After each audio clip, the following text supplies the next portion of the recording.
Just have to take a quick minute to thank our sponsors, Yellow Dog Paddle Guide Service, Eddie Mackin's Rip and Lips Fishing Trips, Expeditions Fly Fishing LLC, NJFishing.com. Also our supporters, Mike K's Guide Service, Psycho Jigs, Lip Glue, Signal 11, Nor'easter Hardcore Apparel, and FC Fish Company. Between the two of them was hilarious. I mean, were they in the same branch of the military? Because it's wonderful when they're not. We had it was Navy, right, Chris? And the other one, one Navy or something. What was that? Andy was Navy, and Ray was a Marine, I think. That's either Marine or Army. I'm not sure. Yeah, we had. I have a great story, and this is real quick. We were at Picatinny Arsenal doing an event, and watching Army and Navy guys go at it. Any of the separate branches. It's just funny the ribbing that goes on. Well, the Navy guy, and this doesn't happen often, but the Navy guy flipped his kayak. Okay, and the Army guy had to help him back in. You can imagine what that was like.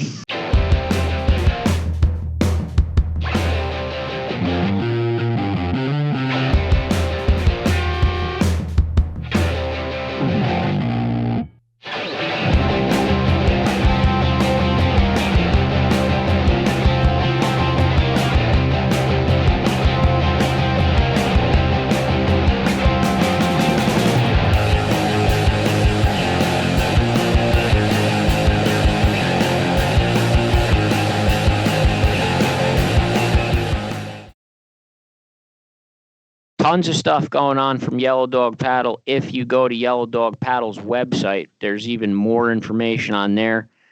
He's offering a great program for retirees now. It's almost like a pass for trips. You buy this and you could buy it for a certain amount of trips and then do them over the course of the season when you want, 3 to 4 trips a year, and you get a better price at a bundle. He's also offering lessons. If you want to actually see more of how to set it up and do it more than the fishing, he's offering that now, and all the fishing trips starting this March on Round Valley and moving to Merrill Creek the next month. And he also just turned 50 years old, so congratulations and happy birthday to Mike. And their son just returned from deployment and is back home. So thank you for his service and congratulations to both parents. Awesome. Call Yellow Dog Paddle today. Hello and welcome to episode number 92 of the NJ Multi-Species Podcast. I am your host, Joe Santiago. As always, my partner, Chris Pereira. What's going on, bub? There he is. What's going on, Pipsqueak? Pipsqueak. Yes, I am the Pipsqueak. A lot of ice fishing to talk about. Tonight's guest, Heroes on the Water, a really great cause that we donated money to, so we're going to get into them a little bit when the guest comes in. But first, we have ice fishing. Chris, we've been ice fishing as much as possible. Funny story right off the bat to get into, kind of a miracle story. Me and Chris went ice fishing at a lake with Chuck, Manny, and Jen. And as I was leaving the lake, the tailgate of my truck was down. So Chris stopped me, and I closed it. And then I'm on Route 80, and there's like a woman next to me flagging me down, like pointing at the back of my truck. So I get out of the truck and look, my tailgate's down again. And I'm looking, saying, "Oh God, what's missing? What's missing?" So everything is there except for my ice fishing bibs. Like my bibs are gone. And the bibs are like the most important, expensive part of the ice fishing clothes, basically. Now, I still think someone messed with our truck, because what are the chances that my tailgate also wouldn't close right? I have no idea. It is weird, but so anyway, I drove up and down Route 80 2 times. It took me like 2 hours looking for I was looking in the fast lane. I found things that almost looked like pants, but they weren't them. Pulled over to pick up garbage bags. Eventually, I just felt defeated, and I just was disgusted. I go home, and I go online. I'm just going to buy new bibs. I look at them. They're $275. I'm like, oh, my God, they're that much? I can't believe I ever even had these to begin with. You must have got them on sale. I did, of course. Yeah. If you're going to buy ice fishing stuff, wait like another month because everything goes on clearance. So, long story short, I sent a text to Dwayne and Chris, who I was fishing with too, and I said, guys, the bibs blew out of my truck somewhere. And I don't even know which way they're driving. And I just said, if by some miracle one of you see a pair of pants on the side of the road, please get them. And Chris, you have to take over. I get this text, and Dwayne didn't see the text yet, and I just start laughing, and he's like, what? And I'm like, you have the text too. I'm like, did Joe's tailgate opened on the highway and his bibs blew out? And Dwayne's just laughing his ass off. And I'm like, and I'm like, yeah, I'm gonna find them on the way. Like, I just put the phone away. I didn't even think. I'm like, they're gone. Yeah. And I go to leave, much later, because we fished till the end there, till it started getting not dark, but right till the end. And I'm driving back, and I'm driving 206, and I'm probably 10 minutes, I don't know, 8 minutes into the drive. And I think in my head, all of a sudden, like the thought pops in my head. I go, oh shit, I wasn't looking for Joe's bibs on the side of the road. Like, whatever. I'm sure they're gone anywhere. They're like, who knows? As soon as that thought went in my head, I swear to God, as soon as I thought it, all right, on the side of the road, I see like the reflection. You know how the bibs have those like reflective pieces? Something reflects that looks like clothes, like a glob of clothes on the side. And I pull over real quick, and I'm in between 206 and 80, 183, whatever it is over there. So I'm on, it's like a side highway. I pull over real quick onto the shoulder. I should have filmed this whole thing. I run that down the shoulder. Yeah, sure enough, they're bibs. I pick them up. I'm like, holy shit, I found his bibs. I throw them in the truck. I start trying to call you because I'm like, he's already ordering new ones to ice fish the next weekend. Like, he needs them in time for the next weekend. So I'm trying to get a hold of you. If you're watching this and you're like never ice fished before and like you're gonna start ice fishing, you need a pair of bibs. Like, they're that important. Yeah, they're waterproof. They got knee padding for like, kneeling next to the hole to do stuff. They're waterproof. They're warm as hell, and they float in case there's they do problem. Float too, yeah, which makes them extra expensive. So I'm on the I'm sitting on the couch with my wife, and I'm looking at bibs online, and I get a text from him, and it says, "Don't order new bibs," with exclamation points, and I'm like, "Why not?" And I'm like, he's like, "Oh, I found yours." And I'm like, get the hell. My wife is saying it's impossible. Send a picture that he's lying. Yeah, your wife's in the background going, he's a fucking liar. He's screwing with you again. No way he has them. So then I text Dwayne and I said, Chris found them. Chris has my bibs. Dwayne goes, he's messing with you. He don't have them. There's no way. Then all of a sudden I get a picture of my bibs laying on the hood of Chris's car. You could tell they'd been hit by a car for sure. I don't know if they got hit by a car or if that little, because the only damage on them was that clip that like lets you adjust the shoulder strap. Yeah, it was just like, gone. It's the one clip that's like the most important piece of the pants that like adjusts it. But long story short, I was able to buy that clip off Amazon for $12, repair the pants, and I owe Chris a steak dinner, and I have my bibs back. Dude, how funny would it have been if it was like a reverse Boy Who Cried Wolf thing where like, because I screw with you so much that you thought I was screwing with you and you just bought new ones anyway? Well, I didn't know if you were screwing me or not until I saw the picture. Then I was like, holy shit, he actually found my ice fishing bibs. But yeah, the ice fishing, I don't know. It's been like spotty. The weather's been kind of weird. So we've had days that have been really great, and then other days have been really horrible. But then they have like a great 45 minutes and 5 hours of horribleness. Yeah, I've been hearing a lot of the same reports, especially from the big lakes.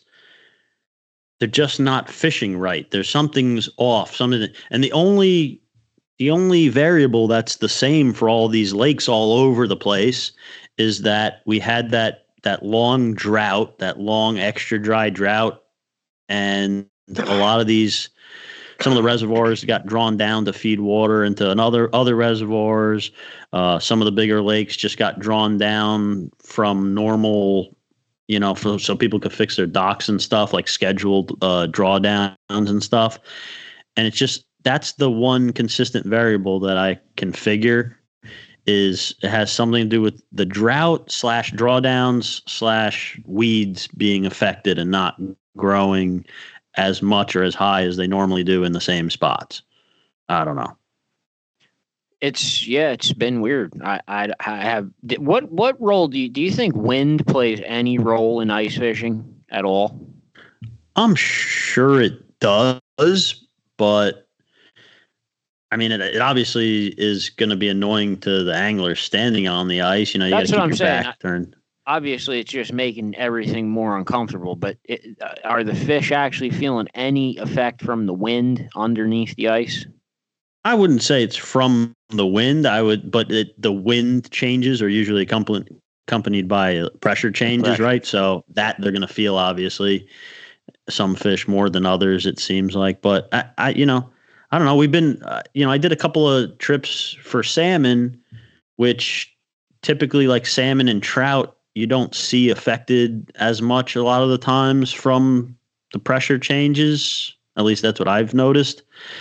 And something's affecting the salmon. I mean, we had one really good day, me and Dwayne, were you and Kevin, the one where you left early, and Dwayne and I just had a great day jigging salmon. It was a very consistent action, very aggressive fish, chasing, all that stuff.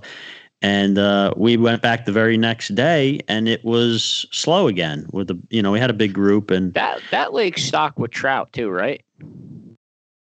Only sometimes, I believe. Isn't it weird though? All the time that we've spent trying to catch salmon there, and no one's caught a trout. I've caught a trout there before. Yeah, but a big one. Not this year. No, because I don't think they stock. I don't think they stock it every year.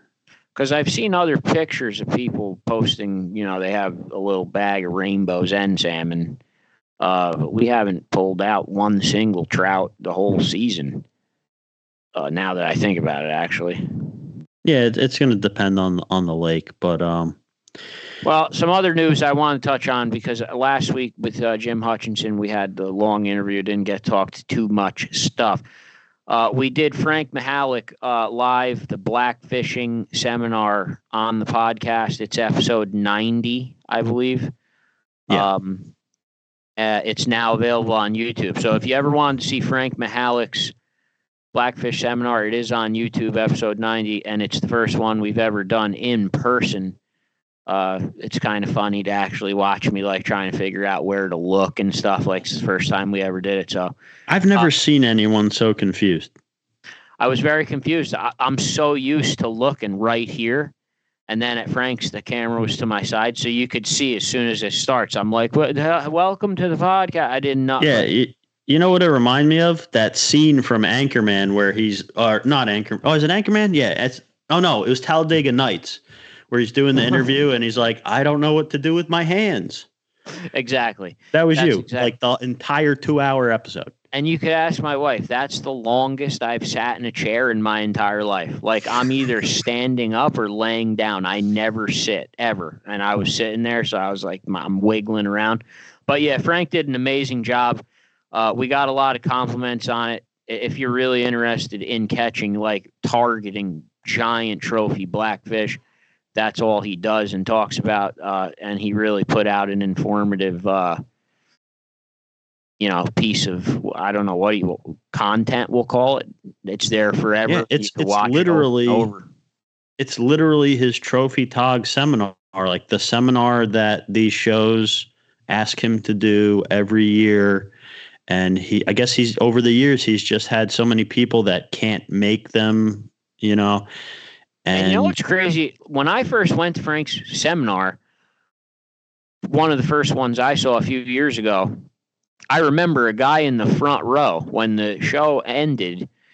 He had asked him. He said, "Hey, could I get a copy of that PowerPoint?" And Frank said, "Nah, man, I don't give this out to anyone. This PowerPoint's my whole bread and butter of the presentation. You know, I don't give this away." And the guy said, "Okay, I understand." That PowerPoint's on there. I mean, every page of it's on the episode. So Frank really, he put it all out there. And really thank you to Frank and the TOG community. Really going to just, I think if you're, even for people that have never gone black fishing, if you watch it, it may get you interested in it. So check that out. We had messages from, I remember one message literally said, I think I haven't ever TOG fished or I haven't TOG fished in many, many years. And this seminar, he thinks will help him catch other fish. Like it'll help him in fishing in general. And it also got him thinking that he might want to get back into TOG fishing or start TOG fishing again. Like, yeah, so it was some pretty cool feedback. Hopefully we'll try more of those live in-person episodes. I think we're pretty much ready to have the guests come in. Eddie Mackin's Rippin' Lips Fishing Trips is going to be back in action for 2025. He's still offering the special. If you book your trip before April 1st, you get $50 off. He's offering the red eye trips again if you want to fish with another angler or by yourself at your own availability. And Eddie's also offering fishing lessons on Lake Hopatcong, just like Yellow Dog Paddle also is. So we have both guide services now offering these fishing lessons. Interested in getting your own boat and doing it yourself, one of these lessons with these guys could be invaluable forever. Basically, they did all the legwork for you. You just have to pay them for it. So call Eddie Mackin, and book your Lake Hopatcong fishing trip today.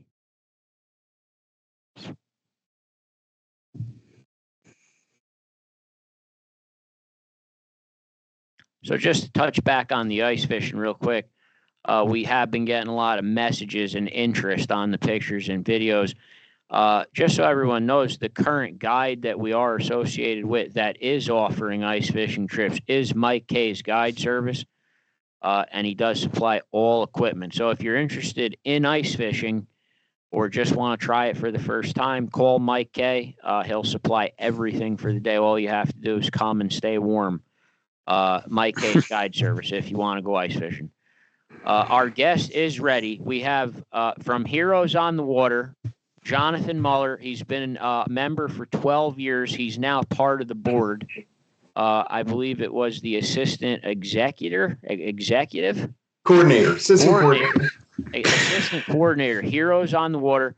John, welcome to the NJ Multi-Species Podcast. Nice to finally meet you. I know your organization is one that we donated money to from our Christmas party. Half went to you and half went to the artificial reef program. And I know Jerry Zagorski from njfishing.com sent me a text message and said to tell you, make sure you know the check is on the way. Great. Thank you. So, John, just for people watching, you want to just get into a little of the history, a little bit of what Heroes on the Water does? Sure, no problem at all. So Heroes on the Water started out in 2007. There was an Air Force gentleman by the name of, he was retired Air Force, Jim Dolan. And he had a friend who was in Brooke Army Medical Center for 2 years with a traumatic brain injury. And it manifests itself in one of the ways in a stuttering problem. Anyhow, they went out to take him kayak fishing, of all things. And they took him out for a day, right? And remember, this is a guy who got injured in battle and is now living at the medical center for 2 years and was barely able to make any progress. So they go out fishing for the day. At the end of the day, they're on shore, and they're just yapping about the fishing and what a great time he had. And all of a sudden it hit them that he hadn't stuttered at all. And they realized that something about that experience made, a physiological difference for this gentleman just those few moments. Now, the stuttering did come back, But they knew that they had something there, that this was helpful. So he started this group where you would help wounded warriors at the time, but now it's warriors in general as well as first responders, and bringing them out kayak fishing with their friends or family to give them a day of relaxation, rehabilitation, etc. And New Jersey chapter, we've been doing it for a dozen years now, and we've helped hundreds, maybe even a couple thousand veterans and first responders. And you see people say it all the time. I don't pay a therapist. I just go fishing. It's, you see it like a meme on the internet, but I don't think people understand how true and, biologically and physiologically, it really can help. It changes.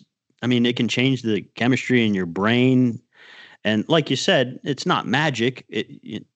This man's, the stuttering came back, but I bet you this story keeps going, and he stuck with it. And I bet you he saw long-lasting effects, positive effects. Oh yeah, and you see issues manifest in all different ways, and kayak fishing or fishing in general can be extremely helpful. To your point, I know personally when I'm fishing, it's the only activity I could do where my brain isn't thinking about, what's going on at home or what's going on at work, because I am so tuned in to what's happening 30 feet below me. I'm using the lightest line, the lightest lure, because I want to feel every little nook and cranny at the bottom of that ocean. And I just tune out everything. And for folks who have, dealt with PTSD, it's hard for them to turn that off, right? We train them to be so hyper aware of everything, especially if they've been in combat, hyper aware of everything in their line of vision, in their hearing, that could, cause harm to them, that it's hard for them to step back from that and get away from that. And fishing can do that, can help them turn that off, or even just the rocking of a kayak. Not to mention other things we could get into about how it benefits. But yes, it's very therapeutic activity for all of us. And we basically just taught that or showed that to our first responders and our military veterans. That's really cool. Yeah. So the veterans show up now, and do you supply them with a kayak, or they have to bring a kayak? Or no, it is 100% free to them. We provide all the equipment, thanks to, in particular, folks like the New Jersey fishing community, njfishing.com, etc. We have a fleet of kayaks. We have equipment that we maintain, safety equipment. We generally provide lunch and something to eat for breakfast. So everything that they need, except for their sunglasses and bathing suits, and we provide. And are these? So you run events in particular on a schedule that they can join in on, or do they call you and set something up? So we have, you go to heroesonthewater.org and look up the New Jersey chapter. There's 2 chapters, actually. There's a therapeutic one. So if you want to volunteer, we have 2 different chapters that you can volunteer with.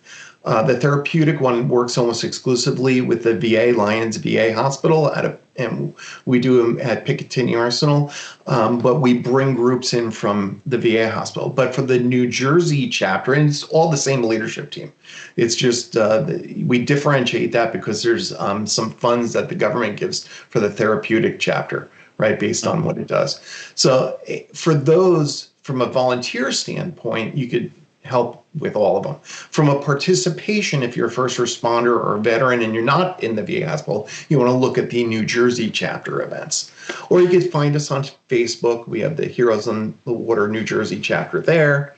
You could get to that page by going to heroesonthewater.org and then clicking through to our New Jersey chapter, and it'll give you a link to our Facebook page. And then what we do is we use Eventbrite, and we'll send out, if you join our mailing list, we will actually email, but we also post it up on Facebook and Instagram, and we'll post up the schedule as we post events, and you can sign up to volunteer, you can sign up to participate.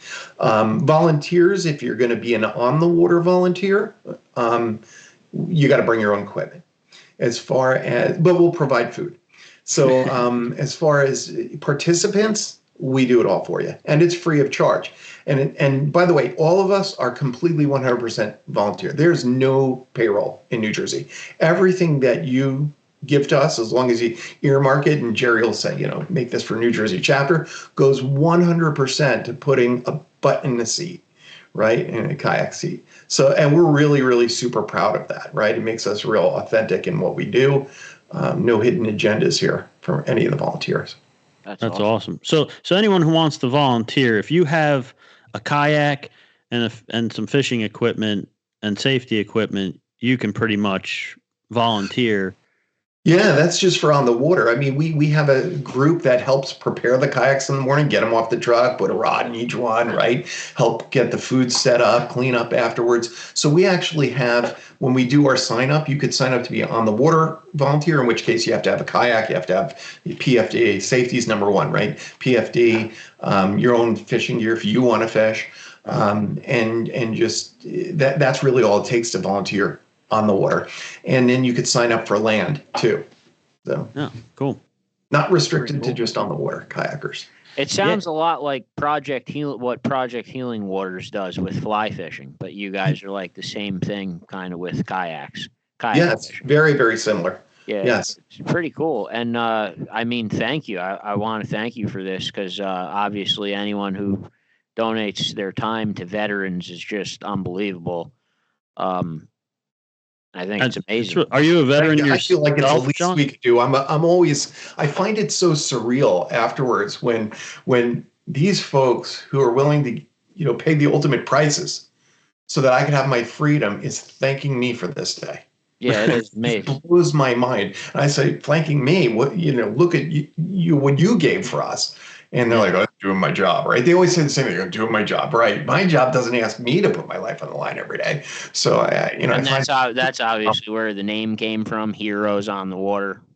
Yeah, obviously. Yeah. I don't really know what else to say other than thank you. I mean... No, don't thank me. I enjoy it. I get more out of it sometimes than they do, right? Like I find it fulfilling. I wanted to volunteer always for something. Volunteering takes time. Sometimes it costs your own money to go down the parkway and gas and tolls, whatever it is. These things you could take the time, it costs money. But if you want, give back, you got to find something that resonates with you. And for me, a fisherman, I thought, why not? I could take a guy out or a woman out and teach him or her how to fish, and from a kayak, give him a great day on the water. And I'm going to also enjoy the day. But I found that watching them transform during those hours out there is worth any payback. And it was the perfect volunteer organization for me. I encourage everybody to find a charity and give just one day a year. Imagine if everybody could just give one day a year, what a difference that could make for whatever the audience is. In this case, our first responders and military veterans. And like you said, like find something to donate your time to that you actually like something that you love doing. And it kind of, then it becomes like, I bet you when you're out there, you forget that you're volunteering to help out. You're kind of just, I bet you just kind of, you're there, you're fishing, you're teaching someone how to fish, you're showing them how to fish. And next thing you know, like 3 hours have gone by and you're like, oh, where'd the time go? I was just fishing with my new buddy here and everyone's having a great time, rather than, I got to find 3 hours to give, to donate my time to try to help out here because I want to feel good about it. It makes it's totally different. Yeah, no. It's actually the opposite. It's like, come on, guys, we got to go in now. You guys have a bus that take you to the VA hospital, and I'd love to stay out here with you all day. But yeah. We do one event a year with the Round Valley Trout Association, and this last year we took 2 separate vets out on one boat, and just listening to the conversation between the two of them was hilarious. I mean, were they in the same branch of the military? Because no. it's wonderful when they're not. We had it was Navy, right, Chris? and the other one, Yeah, one Navy or something. What was that? Andy was Navy, and Ray was a Marine, I think. That's either Marine or just our Army. I'm not sure. Yeah. I have a great story, and this is real quick. We were at Picatinny Arsenal doing an event, and watching Army and Navy guys go at it. Any of the separate branches. It's just funny the ribbing that goes on. Well, the Navy guy, and this doesn't happen often, but the Navy guy flipped his kayak. Okay. And the Army guy had to help him back in. You can imagine what that was like. So. Oh man, I guess he just got his balls broken for the rest of the day on that one. Oh yeah. John, if someone's watching this, whether they may be interested in volunteering or interested in being taken fishing, what's the best place to reach out and contact you guys? The best place is to either write an email to nj@heroesonthewater.org, and we'll get an email and express your interest. We'll put you on the email list. Reach out to us on Facebook if you like Facebook. And I forget, if you just search up for New Jersey Chapter Heroes on the Water, you'll find it instantly. Or go to heroesonthewater.org website and then look up the New Jersey chapter and reach out to us. Whatever way works for you, we'll get you on our email list. You'll then be notified of the events and when they're happening throughout the the months that we do them, and that's really all it takes. I just want to bring up one more point here, because we got some message recently from someone who I'm not 100% sure if they are or are not a veteran, but they have some kind of, psychological things going on in their lives, whether it be depression or anxiety, something like that. And they sent us a message asking if we want to do an episode, basically how fishing can, help things like this. And I said, it just so happens that John from Heroes on the Water is coming on. And I know it's not necessarily exactly the same thing, depending on where, if it's PTSD or just anxiety from, regular non-military life situations. But I find it interesting that it kind of coincided with it, coincidentally, how fishing is just this psychological therapy. And I think a lot of us that fish all the time just because we want to go fishing and we want to enjoy outdoors or try to catch that bigger fish than we caught last time, or whatever the reason may be. I think we a lot of times forget that, fishing can be used as a real therapy to help people with, veterans with PTSD, veterans with injuries that lead to anxiety, depression, or whatever it may be, and non-veterans the same. And I just think it's really cool how we just happened to get this message recently, and then this episode is coming up, and it just coincides together. And I think a lot of us anglers that just go out fishing a lot forget or don't realize like how much it could help people that may be fishing for, maybe they're not out, not everyone's fishing because they want to catch the next biggest fish, or even a lot of fish, or even one fish. Well, you know the old adage, right? A bad day of fishing is better than a good day at work, right? And there's a reason for that, right? Yeah. We love the moment. We love being there. We love the challenge. We love the serenity. We love it for different reasons. But what it's doing is it's doing something to our brains, as you alluded to earlier, that feels great, right? And makes us feel better. Right. And it manifests in different ways, right? For folks who have had injuries, we're great at training the best fighting force in the world. We're horrible at bringing them home. Right? Yeah. Really bad at reintroducing them for any number of reasons. But one of the things I've found, and I've seen a lot, every situation is different, but one of the things I've seen is when you actually have physical injuries, where we get folks, let's say from the VA hospitals, and, they're not as capable as they were before, and they were able to be on the battlefield and be able to like survive anything and deal with any situation that could pop up. And now they're relying on others. And you put them in a kayak with their own paddle and you say, here, you go, you fish, you tie your knot, you take your fish, right? And all of a sudden they have this sense of self-reliance that they haven't had in a while.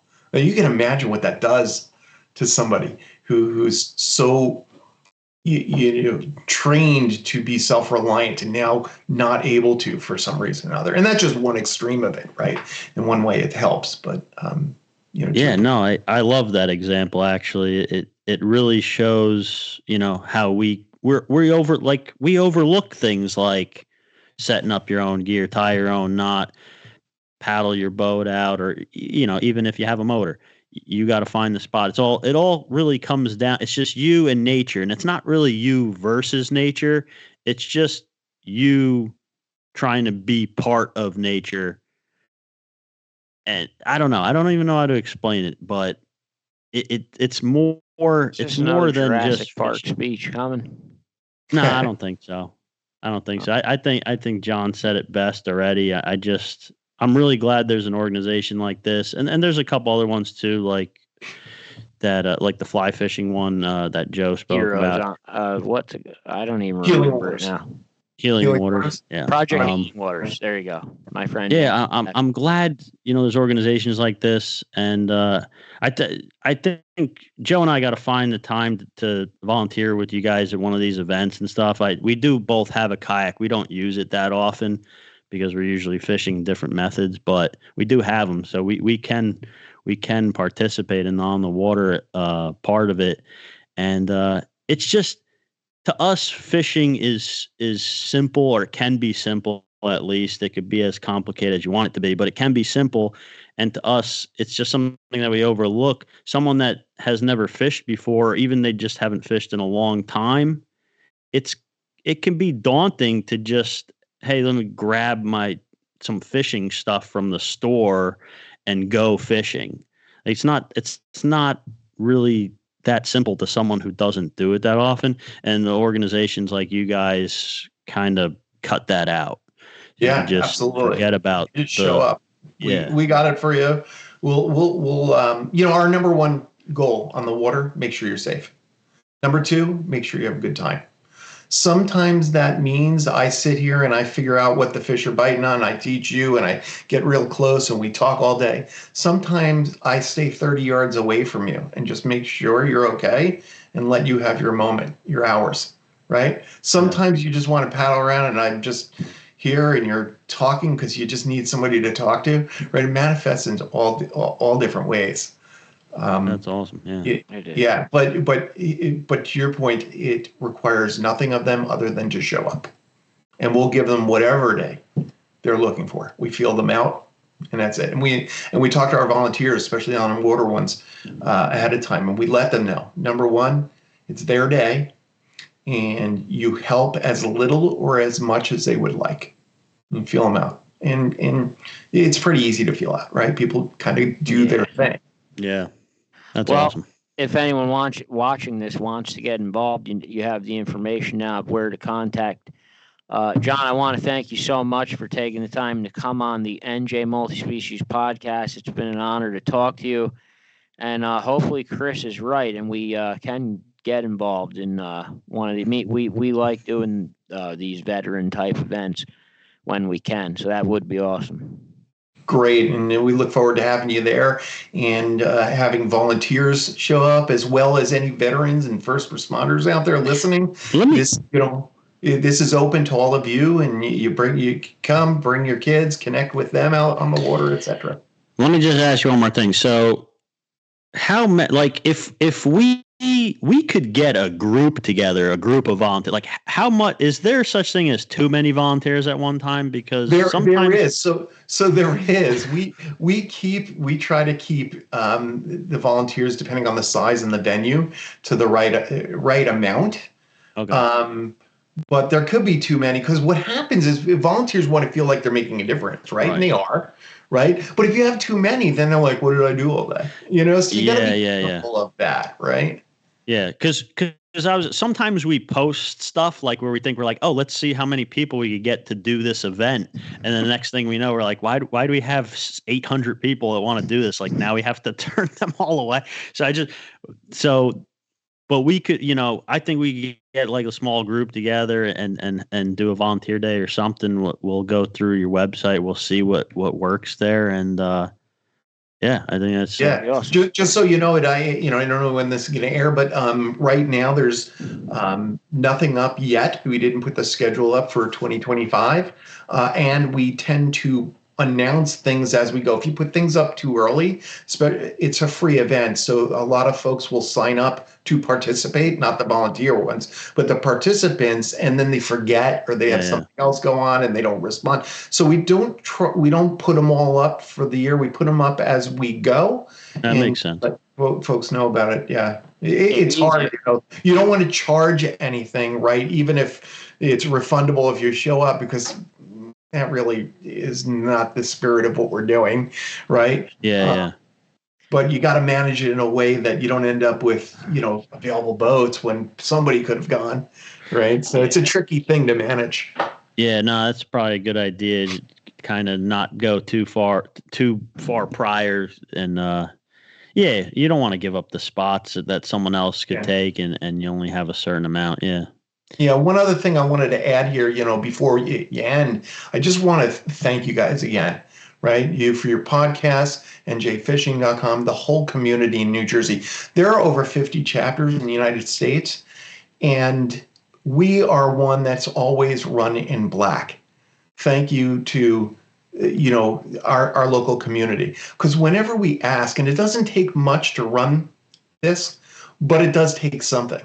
Yeah. Whenever we ask for support, whether through funds or through participation and volunteerism, we never heard no, right? It's an amazing community that has enabled this program for our veterans and first responders. That doesn't exist everywhere in the United States. We're unique there. I'm very thankful for it. Awesome. I'm glad to hear that. And, and if any veterans come to mind, or any other members of the organization come to mind that would want to come on the show at a later date to share any kind of stories or just to talk, and then just so it's just more, promotion for the organization, that, can't hurt to get information out about it. If anyone comes to mind, let me know. You got my number. We're always welcome. Anyone wants to share a fishing story or their day on the water with Heroes on the Water, or anything like that, just anything. We'd love to hear it. Yeah. Sure, we could definitely set something like that up. Absolutely. John, thanks again so much, and really appreciate it, and hope to hear from you soon. Thank you. Look forward to seeing you out there. Yeah, awesome. We'll be in touch. Thanks, John. Take care. Bye-bye. All right, so Heroes on the Water. Big thanks to Jerry. Expeditions Fly Fishing and Joey X. New business just started by Joey X. He's our first guide that's with us in New York, totally licensed. He's offering trips on the Delaware River branches, the East and West branch, but he will also accommodate wader fishing in the Beaverkill and Will-Wemac. He will not accommodate spin fishermen, which I find fascinating. He's a diehard fly fisherman. So if you're looking for a spin fishing trip, this is not your guide. Expeditions Fly Fishing trips, either drift boat or wader trips, all in New York. Call Joey X today. Okay, so Heroes on the Water, that was pretty cool. Hopefully, we will eventually do something with them. That's thanks to Jerry Zagorski, NJFishing.com. He actually chose them to donate to them the last 2 Christmas parties in a row. I'm sure it'll be a tradition, hopefully, that continues on. Good money to a good cause. One last thing, the Gambler Mayhem on the Gambler 2nd Annual one. We have posted the date. Chris is pointing at the shirt. Chris Lido is ready to rock. Captain Bogan has provided us with the first day of Memorial Day weekend, Saturday morning, 6 a.m. He wants to leave early and get right to the sea bass grounds before everyone else. A lot of messages come in about the tickets selling out and people not going. Don't stop and not. The tickets aren't sold out. It's fine. Now, are we doing anything where, like, if you were on the trip last year, do you get first dibs, or is this going to be a free for all? It's going to be a free for all. As soon as the Gambler releases it, the site will be up. So yeah, Wild West. But you don't know if the number available there is actually how many there are. There might be a few hidden ones that are saved in case some people want to come. So everyone stop the panicking. If you want to go see bass fish, I highly recommend. This trip was fun last year. Captain Bogan on the Gamblers very generous to give us a pretty prime date during his prime season. That's a weekend that he could probably do a lot better than us and make more money. But so really cool of him to actually give us the date. It's going to be a cool trip. And as soon as the link is posted to purchase the tickets from the Gambler, I am going to share it. They'll be $100. And I thought it's either 95 or 100, but it's right in that ballpark. I think so. I want to add that if anyone's listening to this and they've never saltwater fished, but they'd like to try it, this is probably the best way. Like, this is the best introduction to saltwater fishing. You're right.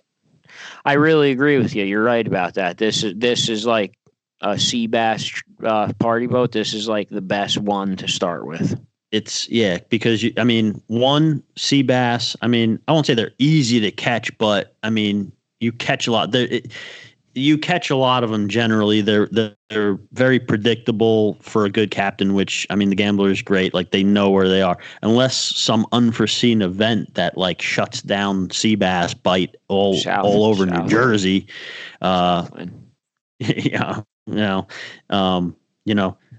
Without that, and as long as there's normal conditions, it's one of the higher success rate types of species that you could go for, I guess is the best way to put it. And that's the reason we choose that trip, because we want to choose a trip that's going to have a high success rate where we would like to see everyone coming catch fish.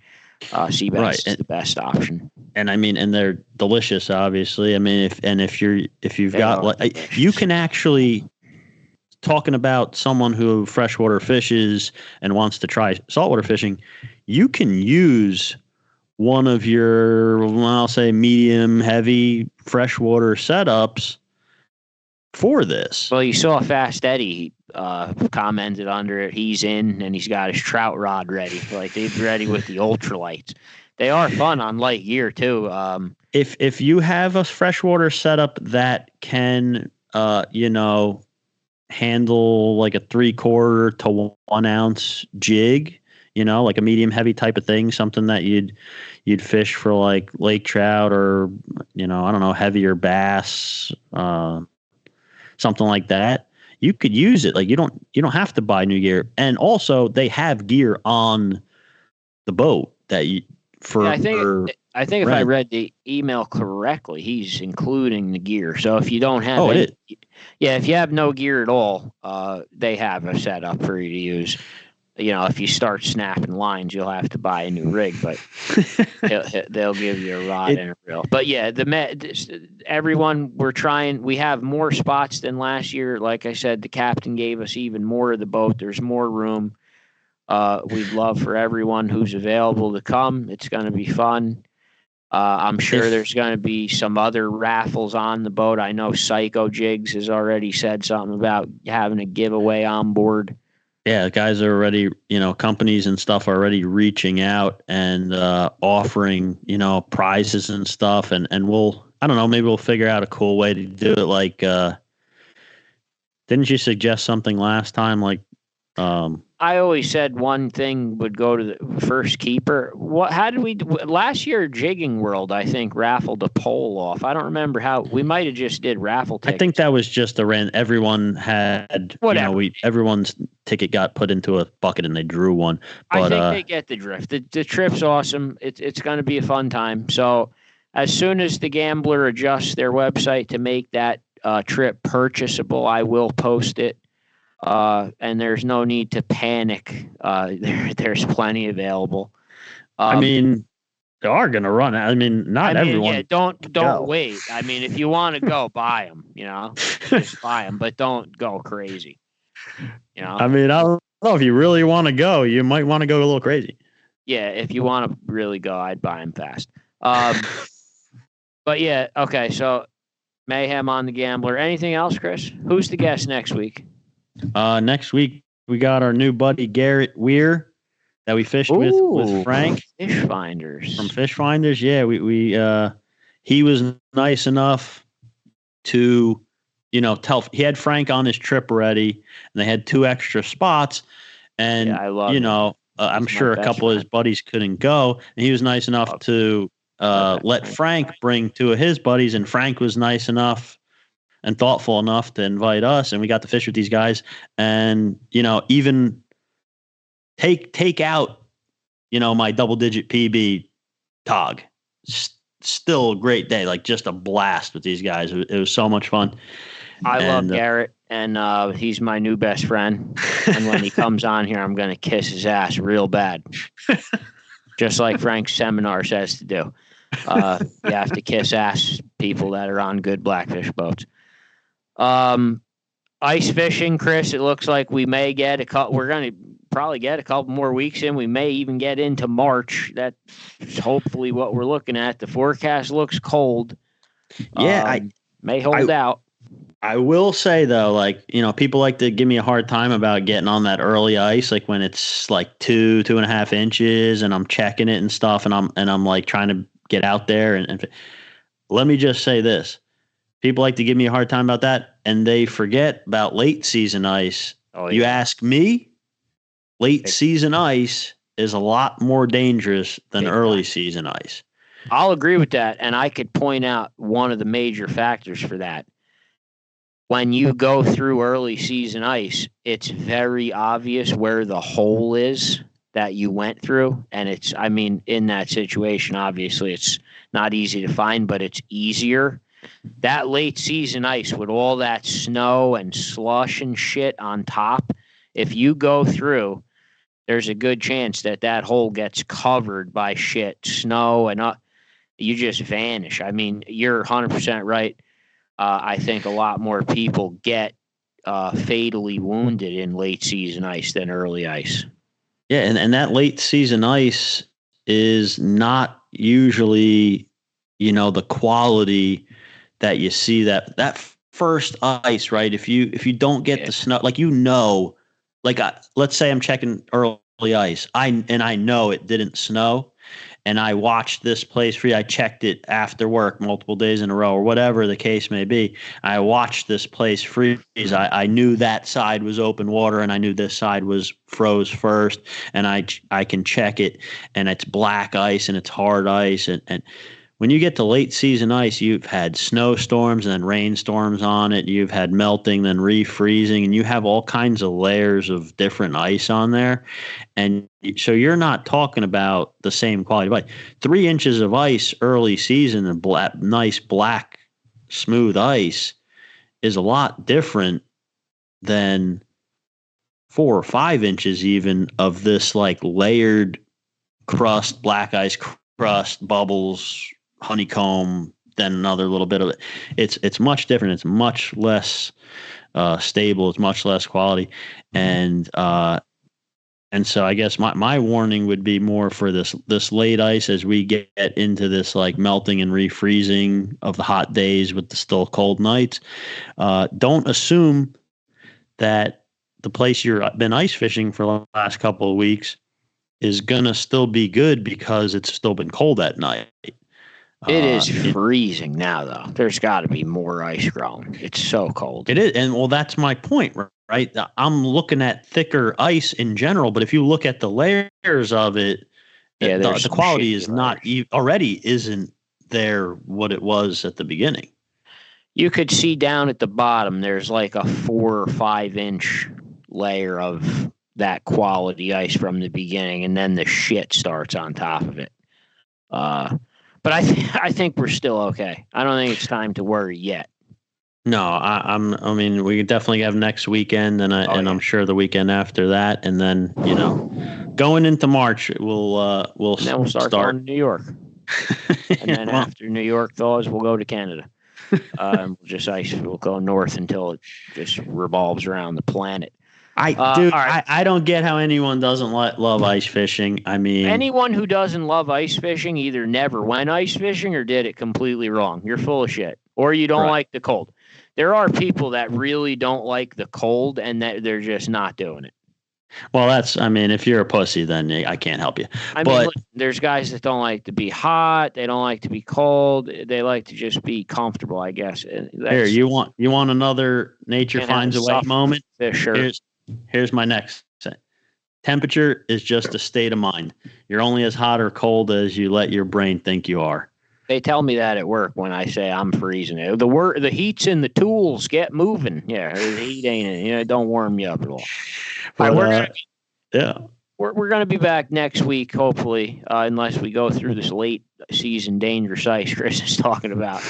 I'm cautious enough to I don't lose caution, but we will be out this weekend. If you're watching this and are going ice fishing, good luck to you. And if you catch a bass, please post it in Mayhem and tag John Grabagrini. Can I post mine? I caught 2 big ones. Can I post them both right now? Yeah, try to make them pop up. Don't make everyone angry though. I'm gonna pop up both giant bass that I caught, and I just want to call out Power Bait Paul and John Grabagrini. And come on, guys.